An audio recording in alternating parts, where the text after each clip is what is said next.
Welcome to Heart and Hand, the Rangers podcast, the podcast that thinks it's all right to kick Hibs players, but you've got to pick your moments. This week on Heart and Hand, is Allan McGregor having the Manopause?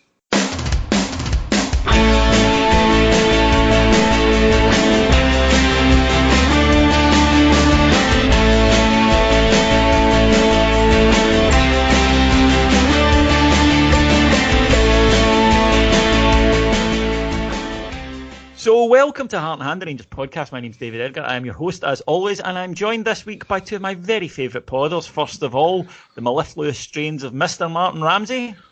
Good afternoon, David. Afternoon, listeners. And joining us from what sounds like the great outdoors on this bank holiday Monday is Cameron James Bell. Good evening, gentlemen. Good evening, listeners. Yes, it is. I'm saying good evening, but it's a beautiful afternoon actually through to Edinburgh, and it's great to be here because I know very soon I'll be leaving. And that's going to be the benefit of the very, very short trip to come through here.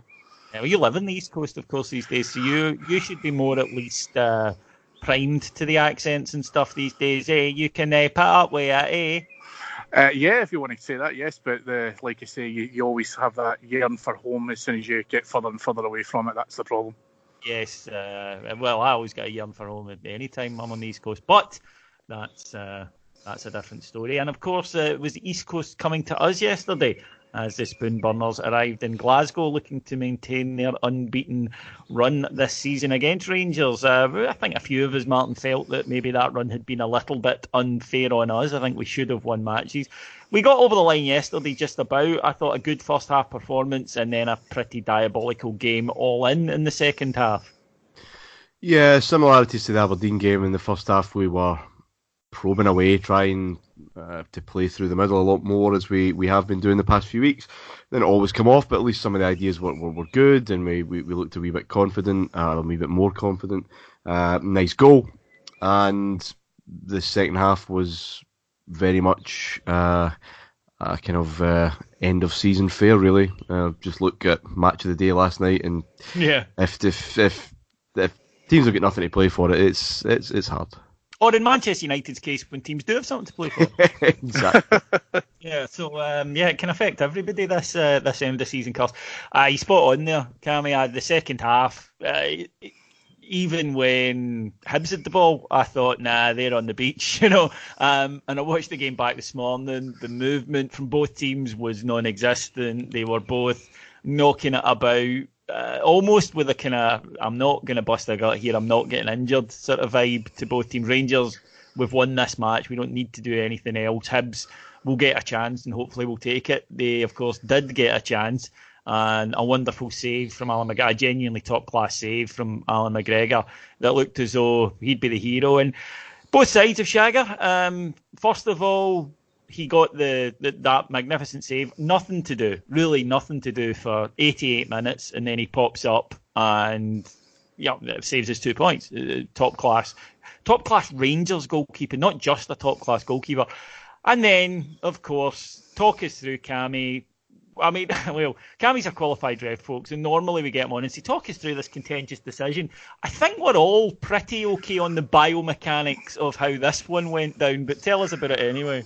Yeah, so it's pure petulance from McGregor, who I think, if I'm being honest with you, he's had this red card in the bank across the course of this season. He's had it in the chamber anyway. Yeah. Yeah, and I think he just again has been just too stupid. He's been wound up by McNulty and very simply has cleared the ball away. McNulty has just kind of flicked out a small leg to be able just to try and distract him more than anything else, rather than making a concerted effort to block the kick from McGregor. And McGregor's quite clearly lashed out at him and then fell to the ground pretending he was injured, which obviously convinced absolutely nobody.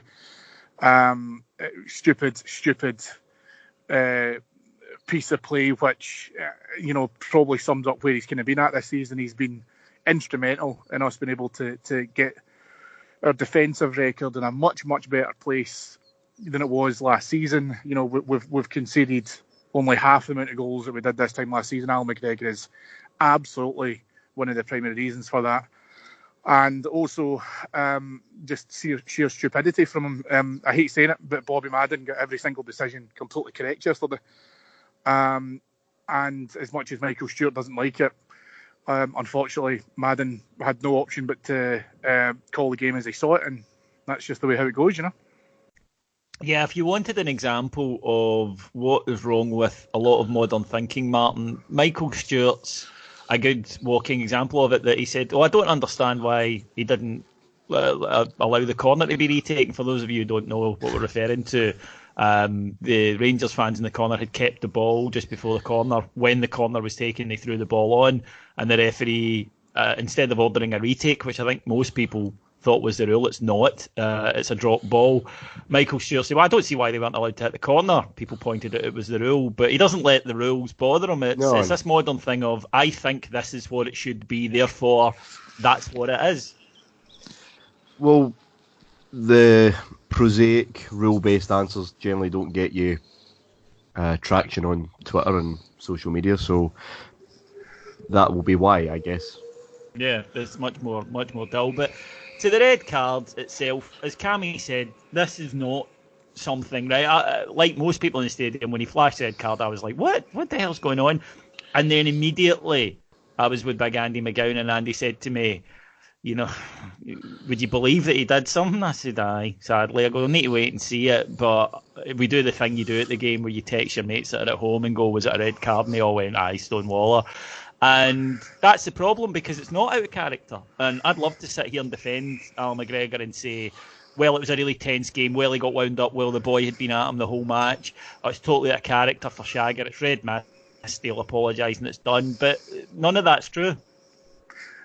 The problem that you've got with this scenario as well is he had absolutely zero provocation for that happening. I mean, none. I mean, he was virtually redundant for not only the Hibs game, but also the Aberdeen game. If he's getting bored, I understand it. But do you know what? Fucking come up with a game that you can play whilst the football's been played to entertain yourself, for fuck's sake. Is there any rule about taking on a small handheld gaming device? Well, I'm thinking, yeah, we could just even if he's really struggling, just look towards the stands to the left and right of him. Don't look behind you in case, obviously, they decide to have a fucking shot for the halfway line or whatever.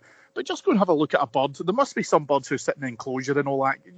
Just look at them and give them a wee wave and all of that kind of stuff. Chris Wood just used to walk in front of his 18-yard box, constantly doing fucking windmills and rotating exercises for his arms because he was so bored because he went about 40 minutes without touching the ball.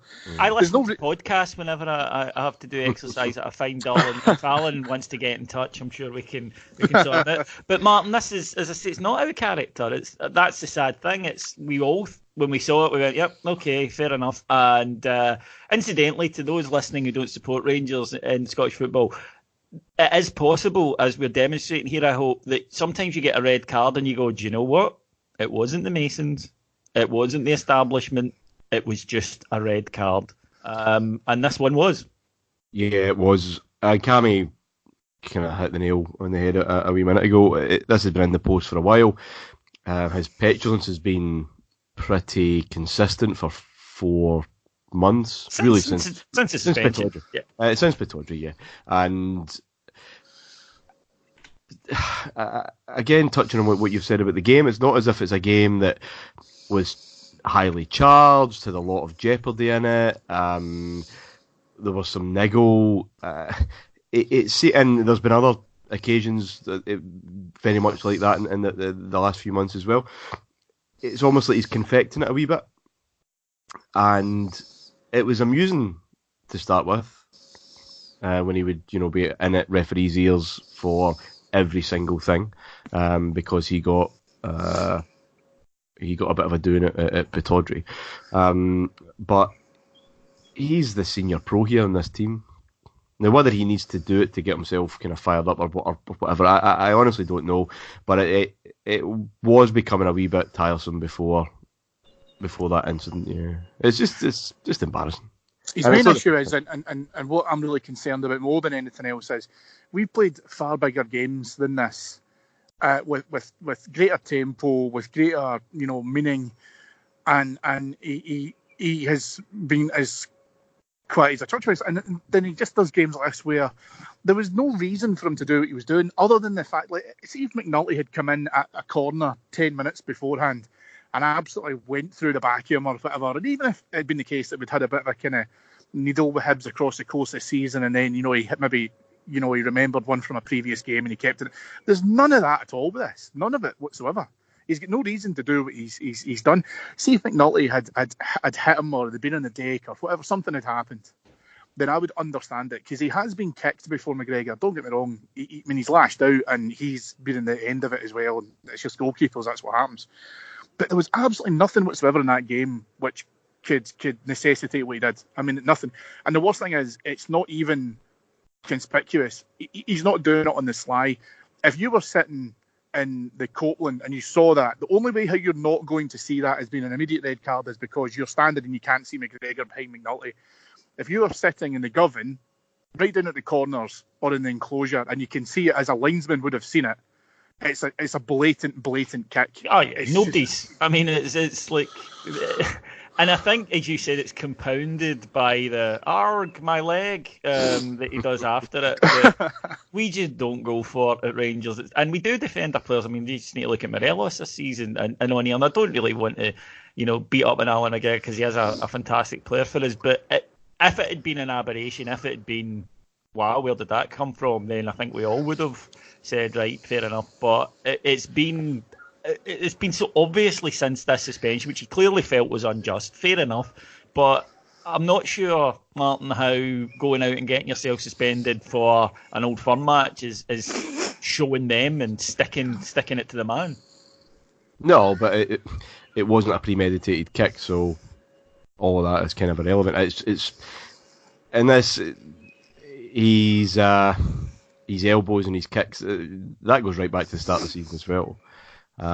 So whether it's something he needs just to get himself fired up or whatever, or to make a statement, whether that's the team that's been doing that this season, because our disciplinary record has been appalling, but whether that's been deliberate to show that we're not going to get pushed around anymore, etc., etc. I don't know, but these guys are no use to us in the stands, absolutely none.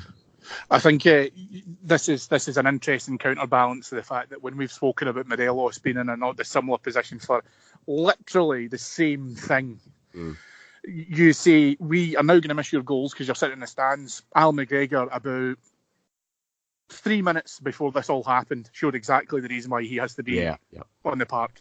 And I'm sorry, but this is where I get a little bit peeved at the whole Morelos immaturity, he's too young, blah, blah. McGregor's nearly twice his age, and he should know better. So I think Martin's right. There is maybe this attitude that's kind of coming out, and we just need to be able to try and bring that in. There's just, I think we're now sitting at something like 12 or 13 red cards 12. Throughout the course. 12. Yeah, the manager throughout the course to that. Yeah, throughout the course of the season, I could give you a handful of them off the top of my head, all of which are easily avoidable, and I would include Arfield's one at Tynecastle for that as well, which was massively excessive. The thing that I'll also clear up as well, David, just while we're talking about it at the moment as well, there isn't such a thing as an encroachment of McGregor as he's releasing the ball from his hand. I know I've seen that on social media. I thought that there. Oh. Yeah, some of the guys were talking about it. So it's not like a free kick or a corner or a throw-in where you have to respect the distance. You guys will both remember, when you used to take throw-ins. The ref did give a free kick to Rangers, though. He did, but I would believe that was for... Well, he didn't. That's actually not technically true. I think what he did was he gave a free kick for the initial flick out by McNulty to stop the ball coming out from him. But then I think the linesman has told him something has happened at that point. He's immediately stopped the game. I don't mean that, but what I mean is that quite often you see referees give a free kick when the striker, so it may not be termed encroachment, but they do tend to tell strikers don't try and block kick-outs from a goalie. Yeah, typically what it'll be to stop the restart of the game. And so obviously when the ball is in hand, you can't do it, and then you take it from there and then take it in there. But then I think the other thing with this, and it's probably worth coming back to as well, which was, I think, just beautifully fucking idiotic yesterday, was the drop ball. So basically, as David was saying earlier on, Hibs were about to take a corner. The drop, the another ball, which he went into the stand, was thrown back in from behind the goal at the Broomlin.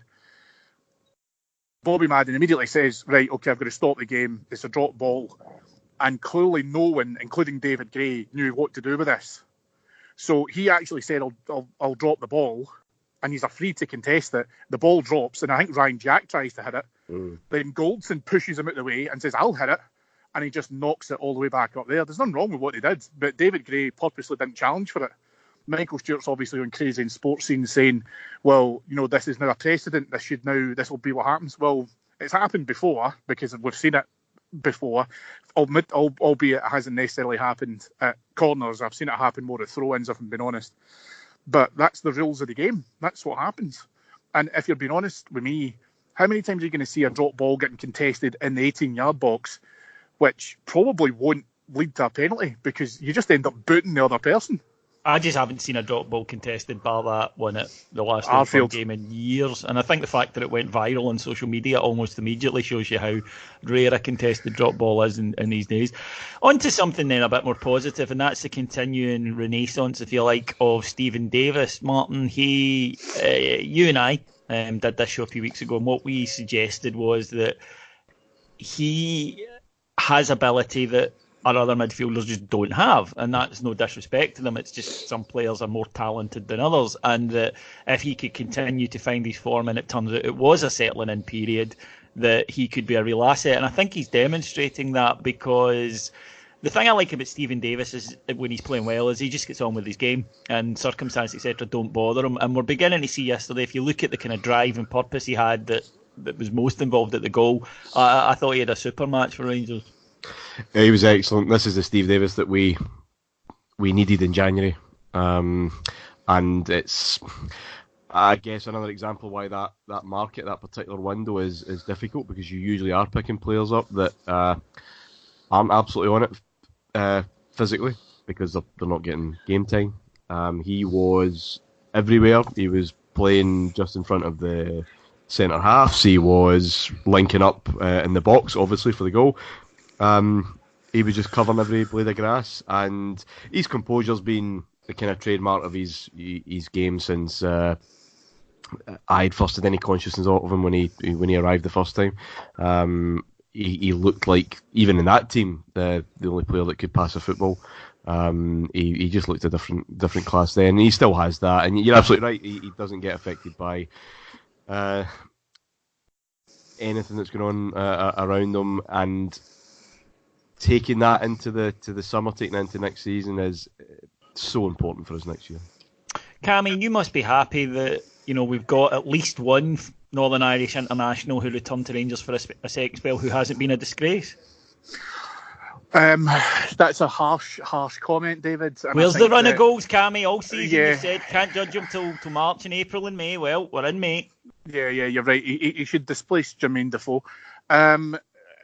Listen, what you saw from Stephen Davis yesterday, and I mean, you can't take away, obviously how he's been playing in the last couple of weeks, because he's absolutely been back on form.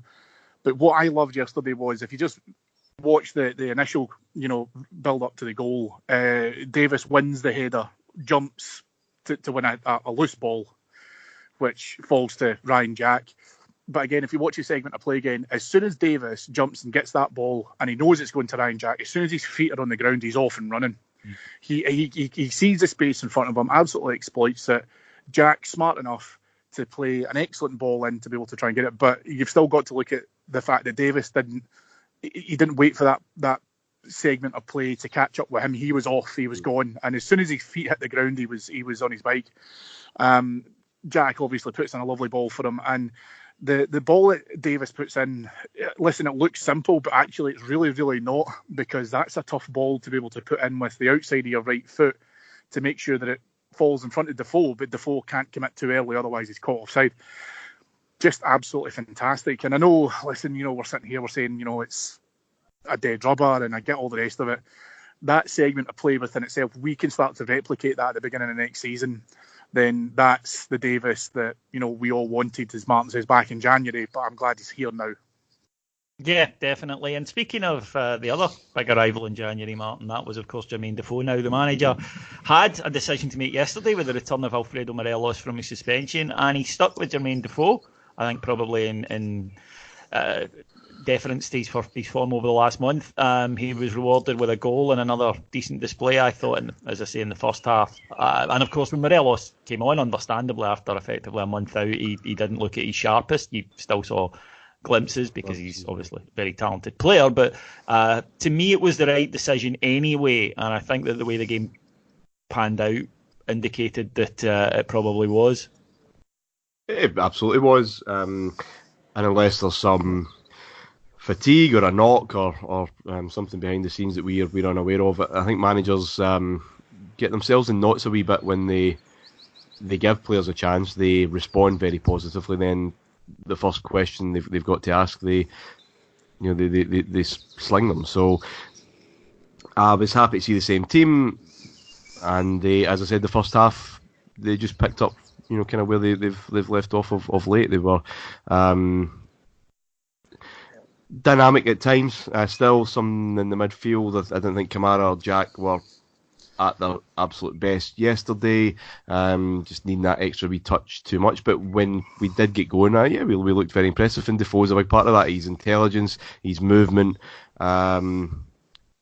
clearly links that impetus up from behind. I think, Cammy, that he links really well with Scott Arfield. Yeah. He absolutely does. And as bizarre as this might sound, I actually think his movement for me is more impressive than his goals. And just to give some colour behind that, there was, to my mind, at least 2 or 3 chances yesterday that for me he created purely out of being able to drag defenders with him. And he created acres and acres of space. Now, don't get me wrong, there was a couple of them that you would have expected him to test the keeper, and he put the shot wide, etc. And his goal itself, which obviously he took really, really well, is all about that predatory instinct that he has. But he will absolutely make very, very intelligent runs, which will not only bring defenders with him, but create space for other players. But his footballing brain is sharp as a tack. Mm-hmm. And it's an experience which you buy, and I get that. I totally stood by Gerrard yesterday in terms of his selection process. I would like to see life beyond Alfredo Morelos, and if that includes Jermaine Defoe, then listen, I'm really, really happy with that, because I don't think we need a 25-year-old Jermaine Defoe to give us lung-busting runs. Actually, you can see the difference that he makes as soon as he either is in that kind of final third, waiting for the ball coming in, or even with the ball at his feet, he'll start to create chances regardless.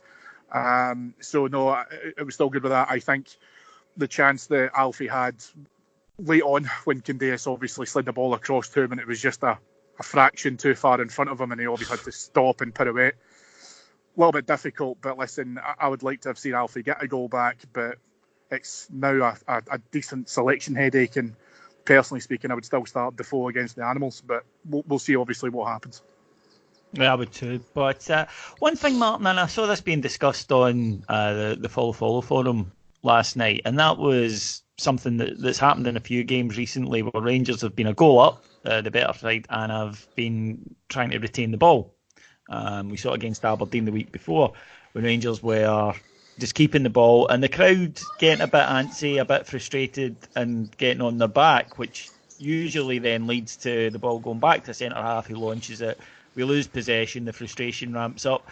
Is this a situation where the onus is on the team, or is it on us as a support to go, right, calm down, we know what they're trying to do here, let's get behind this, we're keeping the ball, we're winning, we're trying to entice, we moan all the time that teams sit in, we're obviously trying to entice one out. Is it about being a little bit calmer from us, or are the fans justified with no, get it out of the park, get moving? Yeah, you're right. I think we are probably more at fault than the team are, but that's a football and culture thing, and that's not going to change anytime soon.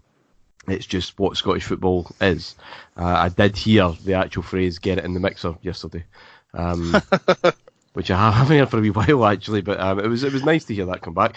And the ball did go in the mixer, and it was fucking atrocious, and I felt like shouting back, well, you asked for that.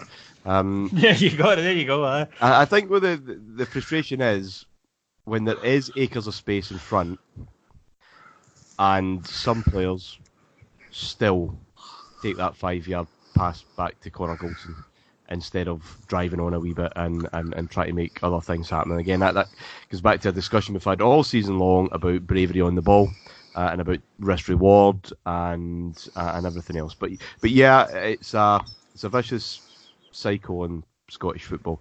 Our culture isn't very advanced when it comes to appreciating other elements of the game. It has to be at pace. It has to be direct. Otherwise, it's tippy-tappy fanning about.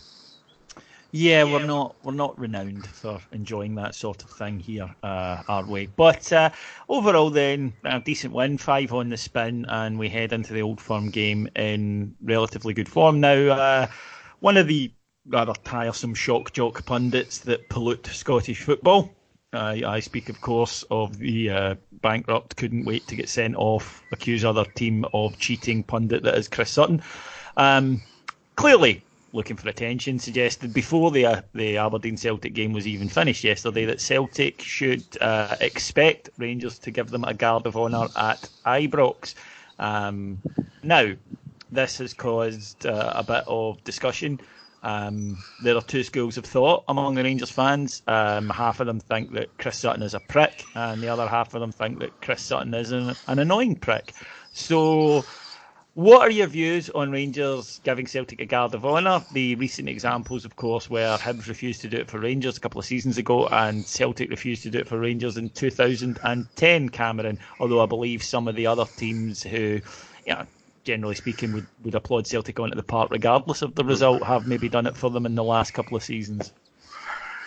I think that the days that the day that I take lessons in sportsmanship and morality from Chris Sutton or Celtic, you're as well calling the game a bogey.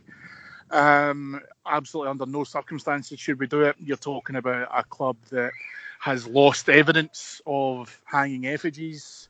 You're talking about a club that is quite happy to be fair, they didn't lose the evidence. That was the prosecutors. Okay, well, let's just say there was things going on behind the scenes then, allegedly. Let's just leave it at that. You're talking about a club whose fans openly display references to Huns as part of their banners. Killing them. Yes, and killing them, yes. Yeah. Yes, correct. You're talking about a club that will not refer to Rangers, won't refer to the term Old Firm because they obviously believe that the club ceased to exist. No. I think if Rangers were to consider doing a guard of honour, it would be a very, very poor PR move, and I would have absolutely no interest in it whatsoever.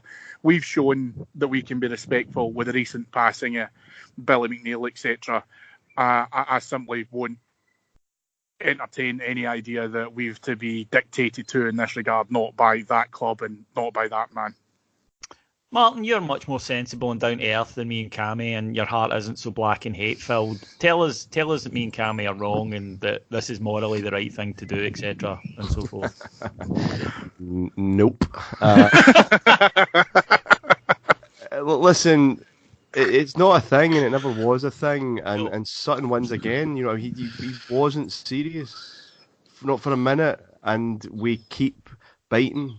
I know that's the state of the media in this country. That's what they prefer, and it's what they prefer because it generates a lot of buzz and it generates a lot of heat.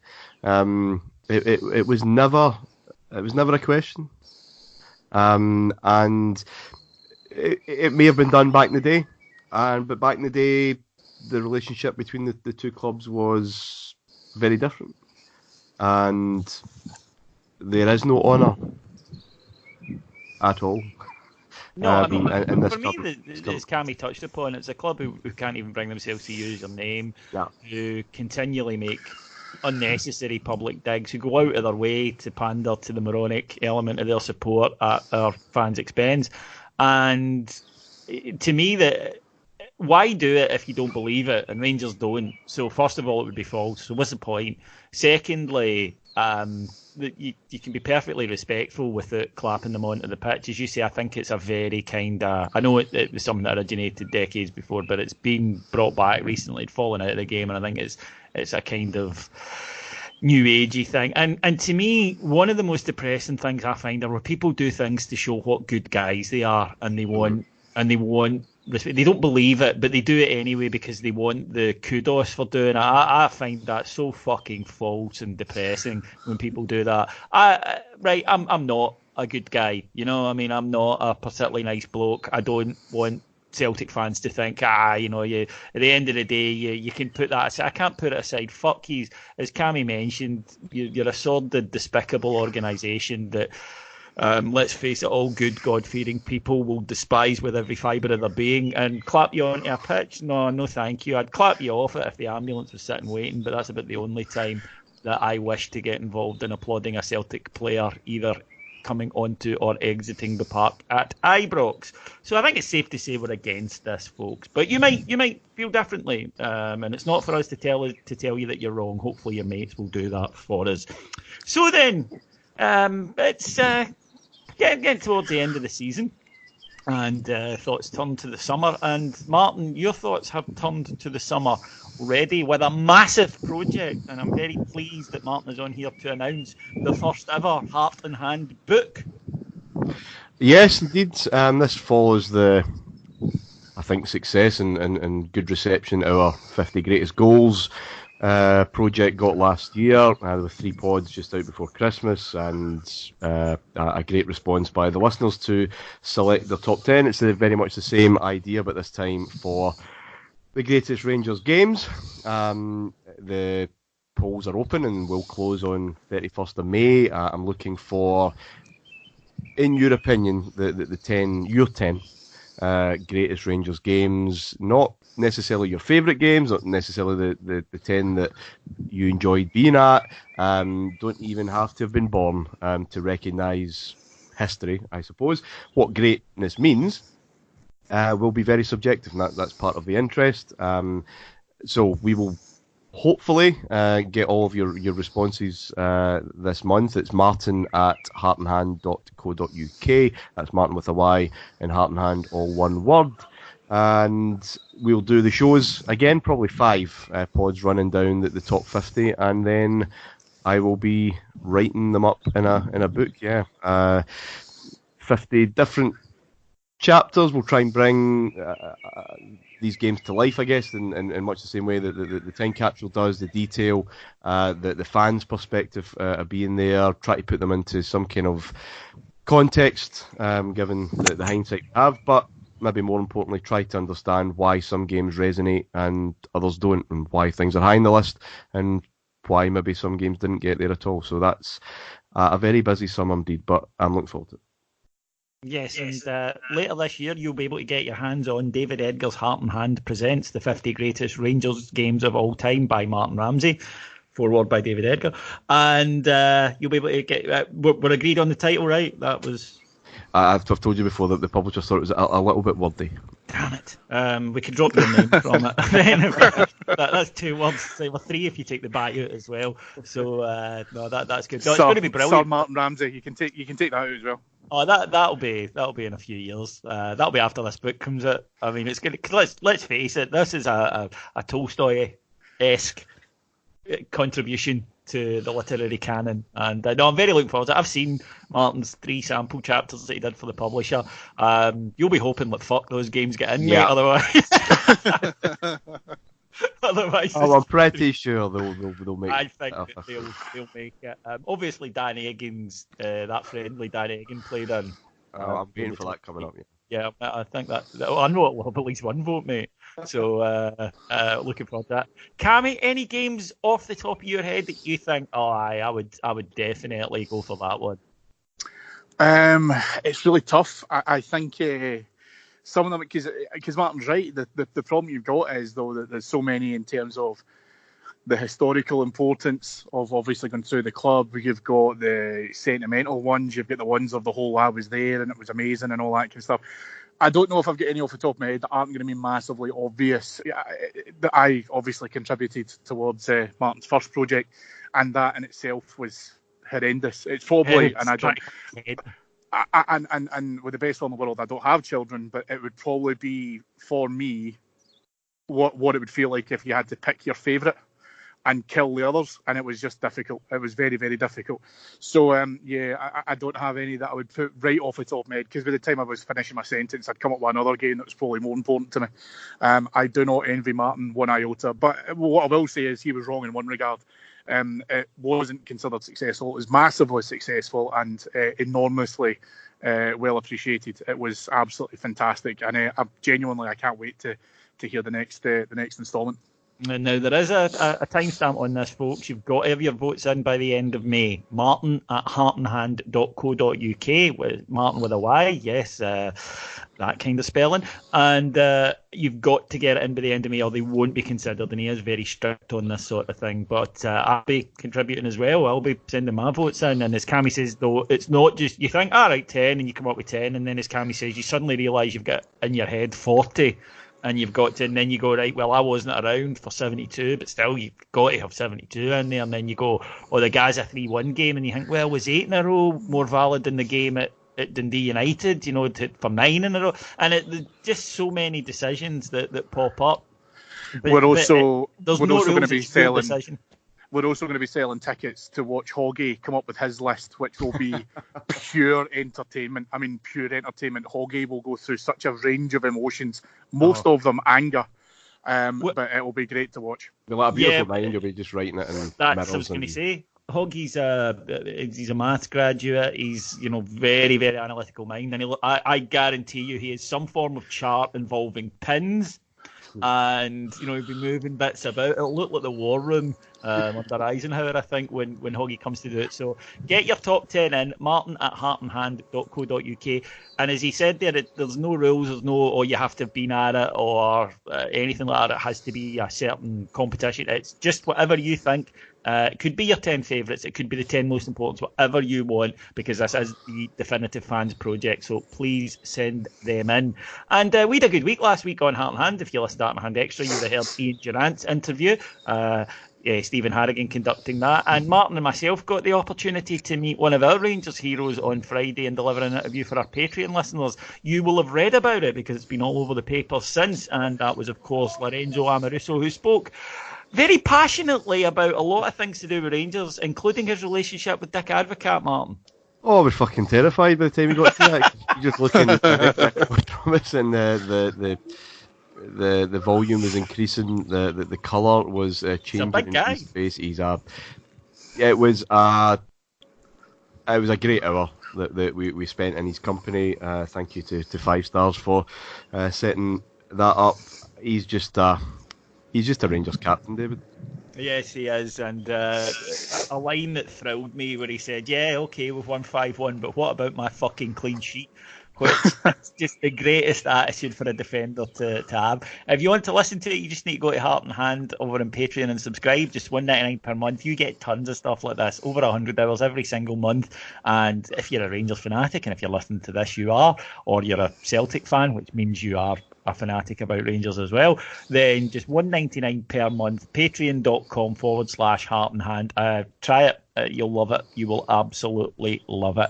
Okay then, folks, that'll do us. Today we'll be back on Thursday with a preview of the upcoming Old Firm game. Just time to thank our executive producers in London, Mike Lee and Paul Myers, and to thank my guests today, two wonderful contributions. First of all, the lovely Cameron James Bell.